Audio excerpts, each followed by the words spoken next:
اون رفیق دیگش باباش آتیش گرفته بود، رفته بیمارستان. میگه خانم پرستار ببخشید بخش پدر سوخته ها کجاست؟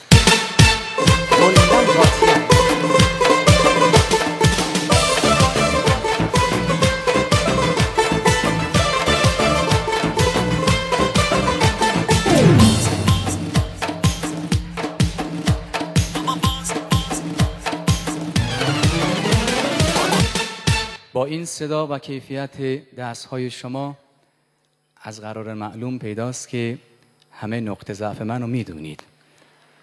من چطور با صدای دست حیرون و از خود بی خود میشم. لذا حالا با همدیگه یه دوئل میذاریم ببینم من کم میارم یا شما تو دست زدن، من تو اجرایی خواهم کرد که راه خونه هاتونو گم کنید. میگید نه حالا خواهید دید. هنوز جا داره این صدای دستا تا اون انتها طبقه بالا.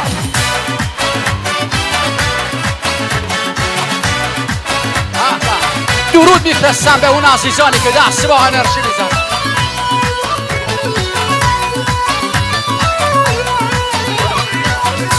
همه گوش به فرمان من.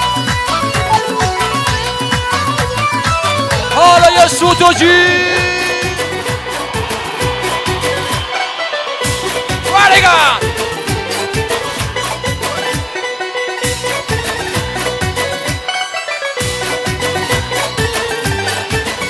به افتخار آقای دشتی که می نوازن اینقدر مشتی.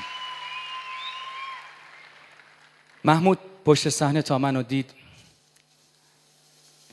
عکس العمل عجیبی نشون داد و سعی کرد روحیه منو تضعیف کنه.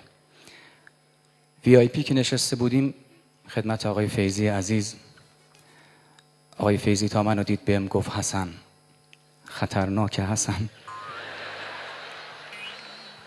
گفت من تو رو مدت زیادیه که میشناسم، داری پیر پسر میشی، تو بالاخره ازدواج کردی یا نه؟ از شرم سرم انداختم پایین گفتم نه متاسفانه آقای فیضی. گفت ببین به عنوان یک دوست بزرگتر نصیحتت میکنم که یک مرد تا زمانی که ازدواج نکرده ناتمومه، اما به محض این که ازدواج کرد دیگه کارش تمومه. چی میکشن این مردها نمیدونم بدبخت بیچاره.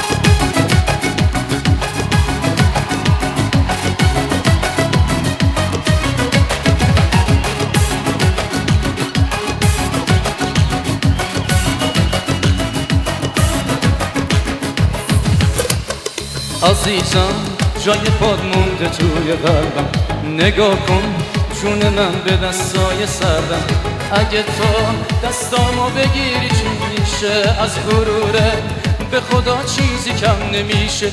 نبودی بی تو من یه دنیا غم داشتم، حالا میدونم تو زندگیم تو رو کم داشتم. تا ابد تو رو میذارم روی چشمم تو دنیا، بدون که فقط تو رو میخوام. داره کم کم باورم میشه که عاشق شدم، از این که عشقو به من دادی مدیون تو هم. عزیزم قصه نخور به پای عشقت میشینم، به خدا عاشقتم عوض نمیشم امینم. عزیزم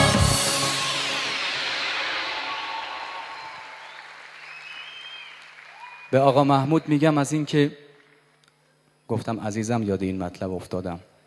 گفتم از این که توی خونه خانومت رو عزیزم خطاب میکنی چه احساسی داری؟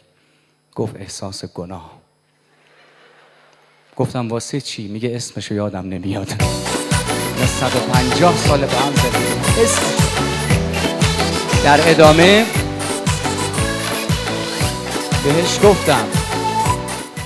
بهش گفتم حالا انصافاً از خانومت راضی هستی یا نه؟ گفت خدا میدونه راضیم، خیلی هم راضیم. گفتم چطور؟ گفت تو شستن ظرفا کمکم میکنی. نمونه بارز یک زن ذلیل تمام عیار.